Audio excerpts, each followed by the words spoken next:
And let's move on with the session. Our next speaker is Professor Coley, who is the class of 1957 career development professor and assistant professor at MIT in the Department of Chemical Engineering and Department of Electrical Engineering and Computer Science.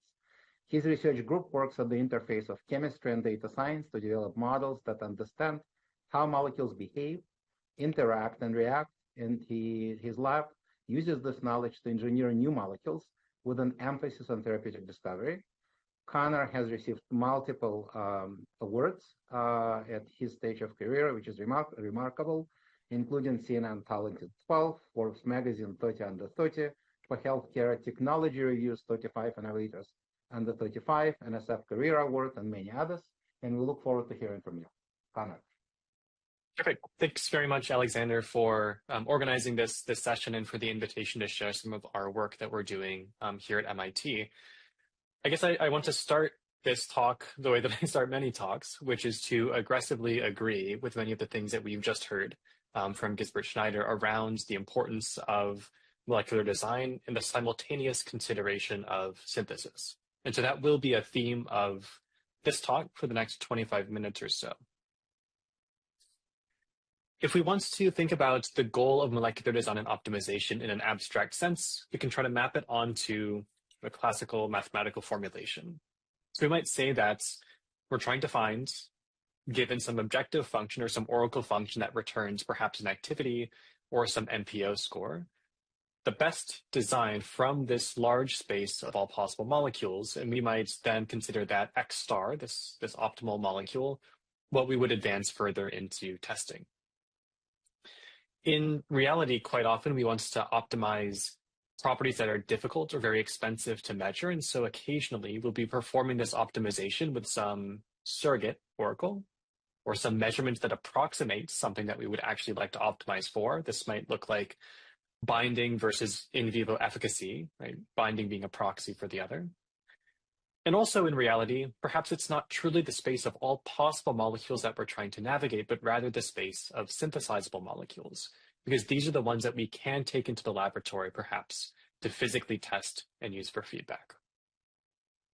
So I visualize often this hypothetical structure property landscape that connects molecular structure sort of on the horizontal plane here to the properties it exhibits, shown as these sort of peaks and troughs. And within this idealized view, the goal of molecular discovery is to find the optimal molecules or the molecules that exist at these maxima, either local maxima or global maxima, the peaks. We've heard from Professor Varnek about how very large-scale virtual libraries are enabling the navigation of massive, massive chemical spaces. And while maybe we think about virtual screening typically as this uniform sampling or testing of molecules from a vast design space, we can use models, maybe topographical models, right, to sort of sort chemical space and to steer us in the right direction to understand where we should be looking for new functional molecules. And as we've just heard from Professor Schneider, there are various ways to also think about using generative design or de novo design to directly propose molecules that are predicted to have favorable properties, and in this idealized view, perhaps use generative models to help us climb these peaks and get to these maxima more quickly.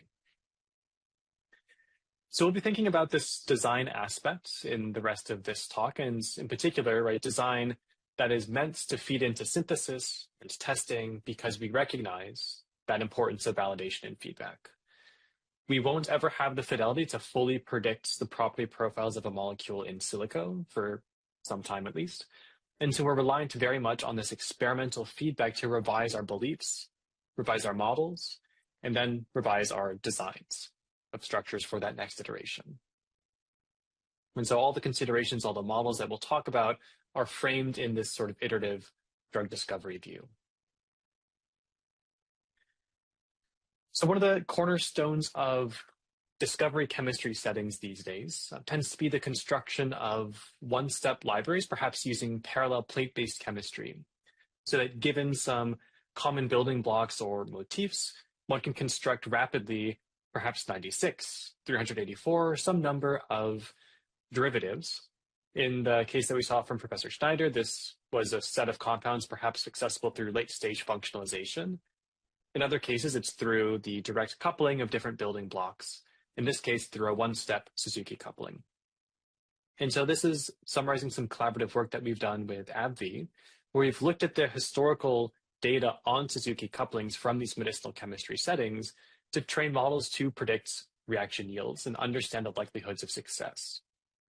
And so what we can do is we can take these very common workflows of designing libraries where we couple, in this case, one aryl halide with many, many boronic acids.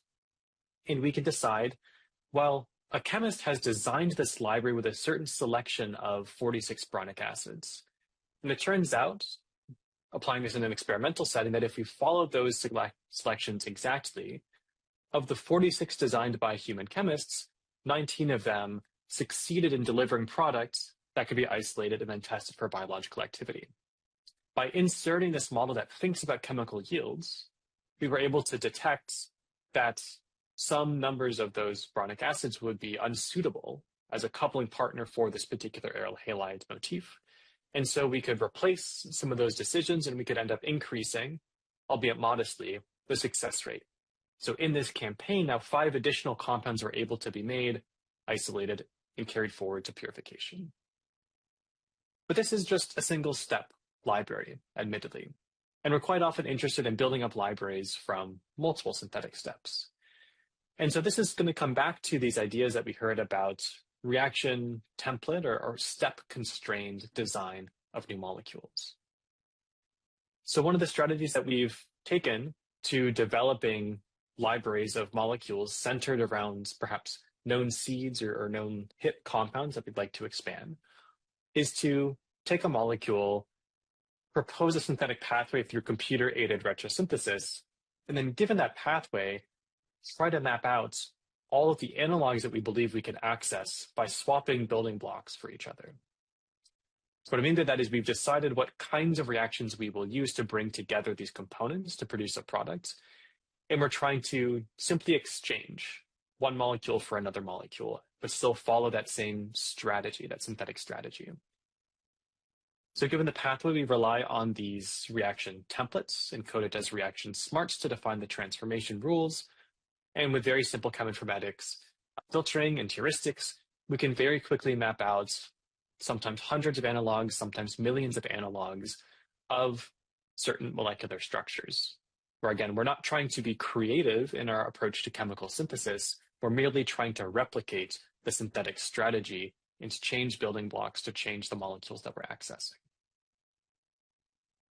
When we've applied this approach in practice, in this case focusing on a computational evaluation, we've shown that you can first do a virtual screen from a fixed enumerated library, like 250,000 molecules from zinc, has become a common subset to use for various benchmarking approaches. And with that initial molecule, we found that its properties score was just under 0.7. This is a normalized property score that we're trying to maximize.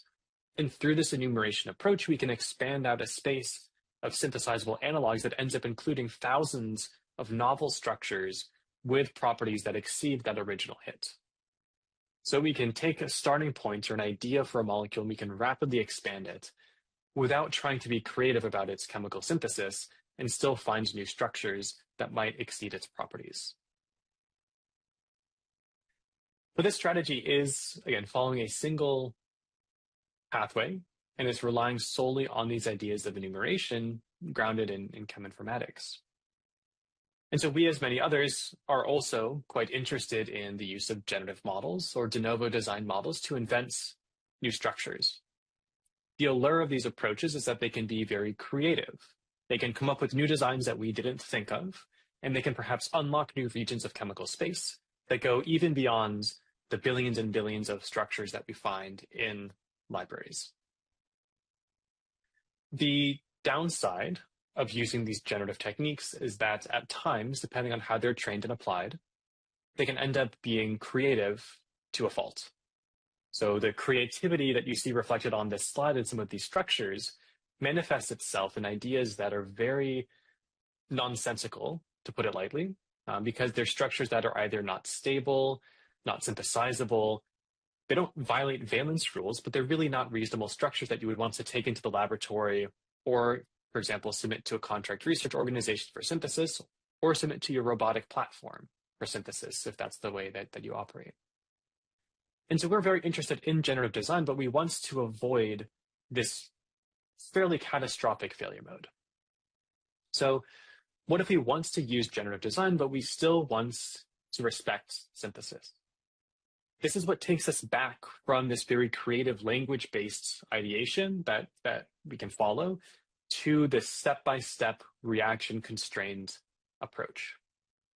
So it's most common to use generative design for molecular structures in ways that build up new molecules letter by letter with smile strings, atom by atom, with graphs, maybe fragment by fragment or atom by atom, with three-dimensional shapes as well.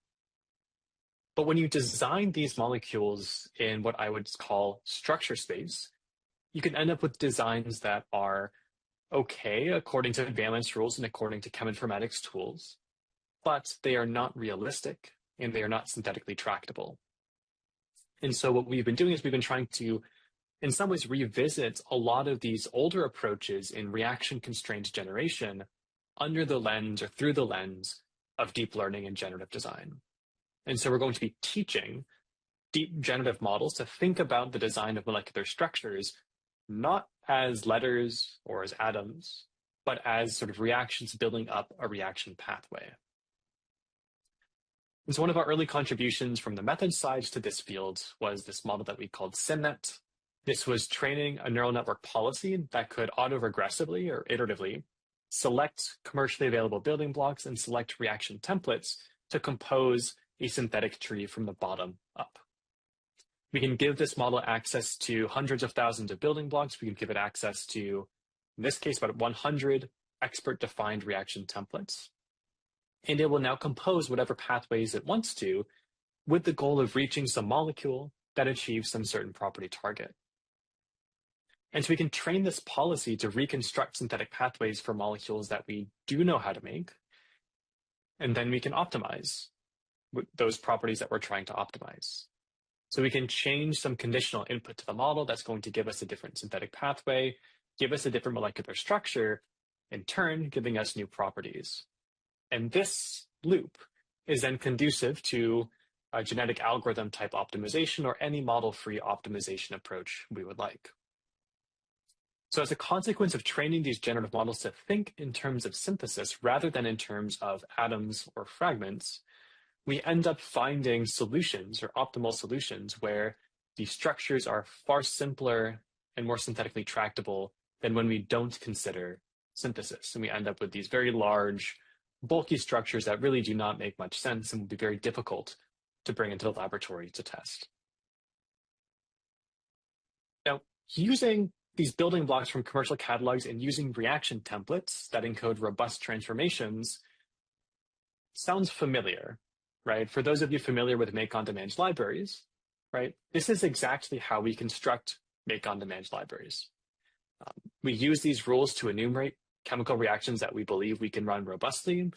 That can define these spaces of millions, billions, trillions, or more molecular structures that are in principle synthetically accessible.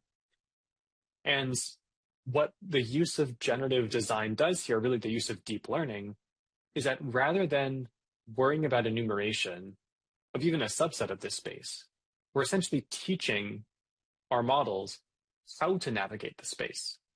And then for whatever goal we're trying to apply them towards, whatever we're trying to optimize for, they know how to navigate these very, very large spaces without ever worrying about how many molecules are inside that space. They learn how to do the selection process and sort of on the fly generate the reactions and the molecules that it thinks it needs to find an optimum.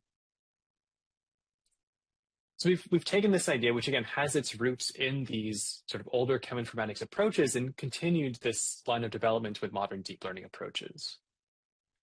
One of the follow-ups from that original study was adapting this approach to a transformer architecture, where here we're training a model to take in as inputs a graph structure of a molecule that we would like to make, and decoding a pathway that we believe we can use to make it. And the sort of key insight here was that these transformer models designed for autoregressive or iterative prediction are used to predicting sequences of outputs, so letters in a sentence, right, or tokens constructing a sentence. And we can take our synthetic pathways, which in general are trees, because you can have branches for convergent syntheses, etc. And we can linearize it or represent it as this pure sequence using this postfix notation. And so now we have a model architecture that we can train on a very large scale to take in molecular structures as the targets and output these pathways that approximately or exactly reconstruct that input. And so similar to the sort of sanitization that we saw, or the analoging of a natural product from Professor Schneider, we can also take in designs from other generative models and round trip them or put them through our model to propose new structures that are guaranteed within the limits of our templates to be synthetically accessible. So in this case, on the left, I'm showing a generated design from an unconstrained model called Pocket2Mol that has a particular VINA score, so a docking score approximating a binding interaction. And we can pass this molecule through this chem projector model, and it's going to return a novel structure where that novel structure is associated already with a synthetic pathway. In this case, it's just a one-step coupling to make it. And this kind of approach holds true for other designs, right? Other proteins, other ideas. We can take these recommendations from unconstrained models and very quickly propose exact synthetic routes to make them using commercially available building blocks. So again, we've been following up this line of work because really this notion of grounding the predictions of deep learning molecular design tools in chemical synthesis is essential for minimizing that gap between these whiteboard ideas, or these ideas we can draw on the screen, and the physical world. Right? A lot of text generation or image generation applications of generative design live and die on the screen. Right? You don't need to physically instantiate an output from ChatGPT or an image that's generated from Stable Diffusion. But in chemistry, we have to take these recommendations and carry them into the laboratory and physically produce them if we want to get the real answer about their properties. So this latest model, which was just released a couple of weeks ago, is called Synformer. It continues this idea, first of an encoder-decoder architecture, where we take in some reference molecule as inputs, and then we decode this pathway in our linearized postfix notation, which corresponds one-to-one to a synthetic route. We also developed this sort of decoder-only version of the model, which we can apply in other settings where we don't have to condition on a specific reference. We can simply start generating new structures from scratch. So the way that we've been applying this is to do this analog generation where we take any design structure and we map it back to synthetically accessible chemical space. So this design in the upper left might look a little bit funny, right? Sort of borons are seemingly in a strange place. There's an iodine here that you wouldn't normally expect to find in a drug candidate here. And we can take this design, which came from a real generative model, unconstrained by synthesis. And as we pass it through our model here, Synformer, it sanitizes it and it makes these substitutions and it cleans it up. And so it cleans it up into a new structure where we know how to make this molecule. And we've preserved the predicted properties score. Right? So the fitness, right? How good is this structure? We've preserved that through this analoging approach. Likewise, we can take this unrealistic four-membered unsaturated ring and we can replace it here with a tetrazole that we do know how to make. It corresponds to a commercially available building block. We can apply this also in the context of structure-based design where we use docking scores or other calculations as our objective function to optimize. Sometimes we'll get a slightly worse score, sometimes we'll get a slightly better score. But the point is that we can take these ideas from any source we want and clean them up into a molecule that we know how to make. And so this notion of synthesizable hit expansion, right, continues in many other applications, and we're really excited about how it applies to sort of both hit expansion stages, hit to lead, and lead optimization, because we can very quickly take a molecule that we know is a reference point, some known ligand, some known starting point, and expand out the chemical space around it with a large number of synthetically tractable and functionally similar structures. So synthesis, again, just to emphasize this point, really influences the kinds of molecules that we want to design, because I don't want to waste our time designing structures that can't ever be brought into the lab and tested. And so in the virtual library or virtual screening setting, that's why we have these make-on-demand libraries, because they're constructed through reactions that we believe we can run. And then when we looked at the generative models, they had this failure mode where if you don't teach generative models about chemical synthesis, they can sometimes go off the rails and they can propose very strange structures that pass the most basic filters of chemical validity, but really, really don't make sense. Now, synthesis is not truly a binary property of a molecule. It's not just, oh, we can make this versus we can't make this. That doesn't actually influence entirely the cost of accessing these structures. And so we do want to have a little bit more nuance when we think about the synthetic accessibility of designed molecules in silico. And so that sort of brings us to this final vignette, this final story that I'd like to share in the last few minutes here, which is a tool that's designed to take in suggestions from virtually any source, right? These days, we have our virtual libraries, we have de novo design tools, we have experts coming up with ideas, and we can enumerate any number of candidate structures using any number of approaches. And if we're trying to understand, okay, from these ideas, which are virtually infinite in number, we're trying to understand which ones should we actually prioritize for synthesis and evaluation. And we shouldn't do it entirely based on predicted properties, because there could be one molecule that we can just purchase very cheaply, and another molecule that would take a PhD in an organic chemistry lab to even try to make. And so we really want to understand synthetic cost as more of this fluid value, this continuous value.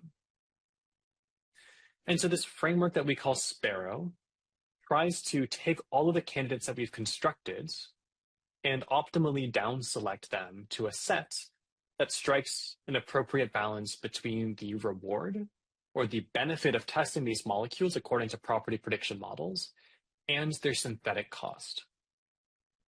Now, what's sort of really interesting in how we define the synthetic cost is that we consider things like shared intermediates, and we consider things like being able to use parallel chemistry. And so not all molecules cost the same, and not all reaction pathways that have the same number of steps cost the same in practice. And so Sparrow is trying to offer this framework to make these decisions and these trade-offs in a quantitative way. Now, because we want it to be a quantitative optimization, it requires us to define a lot of sort of variables that go into this optimization.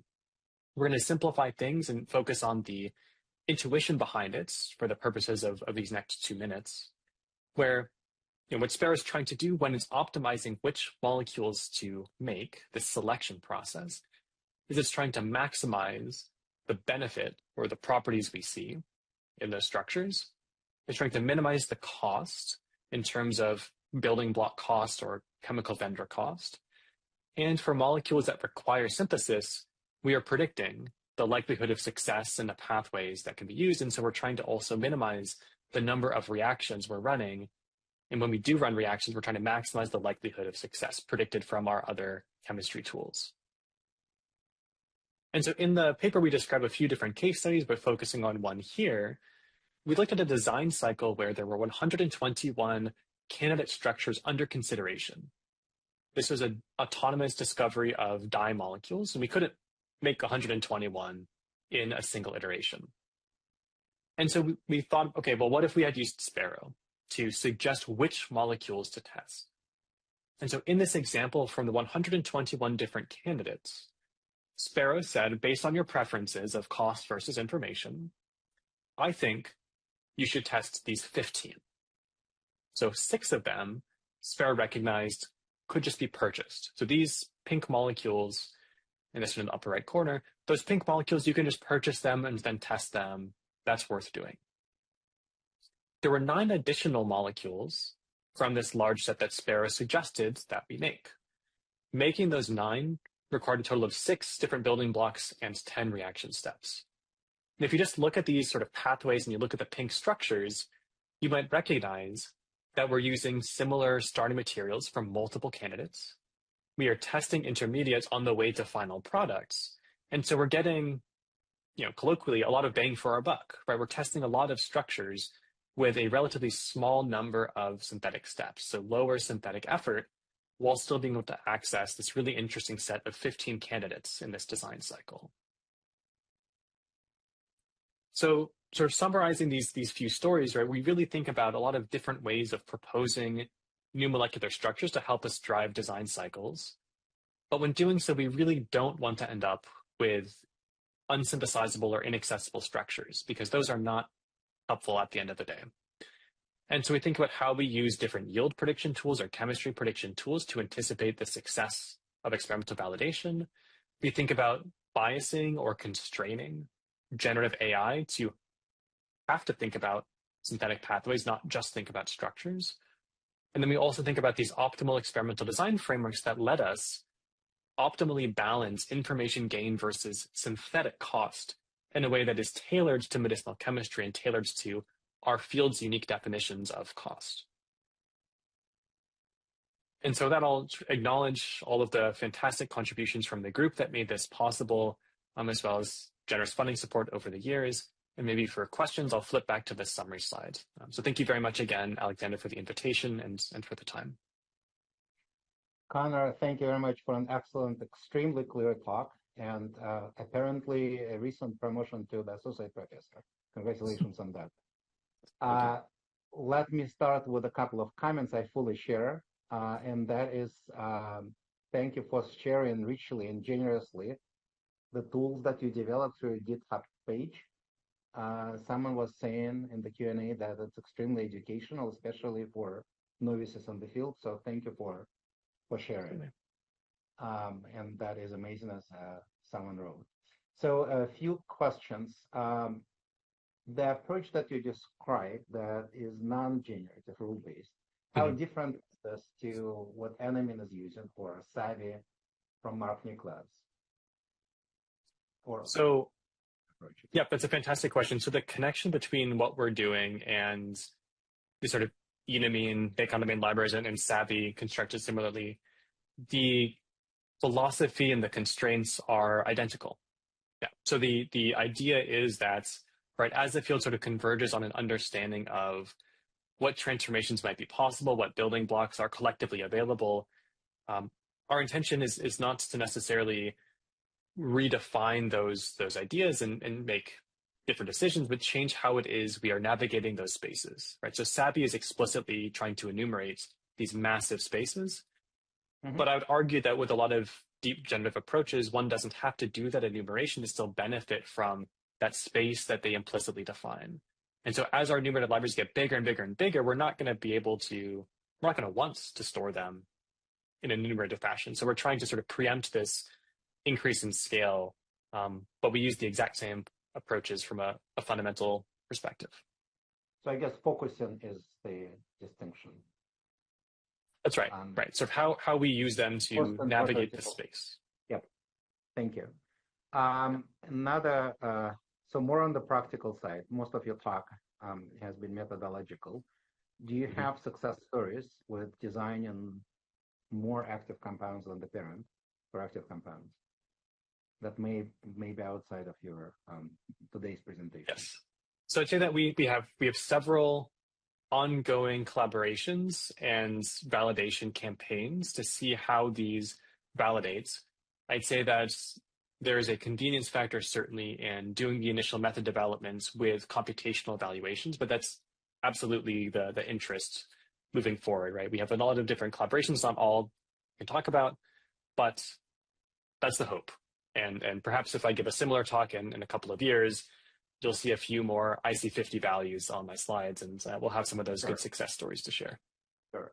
And a couple of quick questions from me, just to finish off this part of the session. Any commentary on predicting yield? That's, I think, something that we rarely talk about in computational chemistry. So that's the first one. I'd say I have a lot of thoughts about predicting yields, very few of which will fit into the next 30 seconds or 1 minute. I'd say that Okay. there's quite a lot of confounding variables when you look at literature data sets. And when you look at focused data sets from high throughput screening, you tend to have many decisions held constant. So you'll hold the time constant or the concentrations constant. And so we can either have really coarse models with large domains of applicability or high performing models, but with narrow domains of applicability. And it's difficult to bridge the two at the moment. Thank you. I know it's a tough question. So thank you, Connor, for the excellent talk, and let's Thanks very move much. on to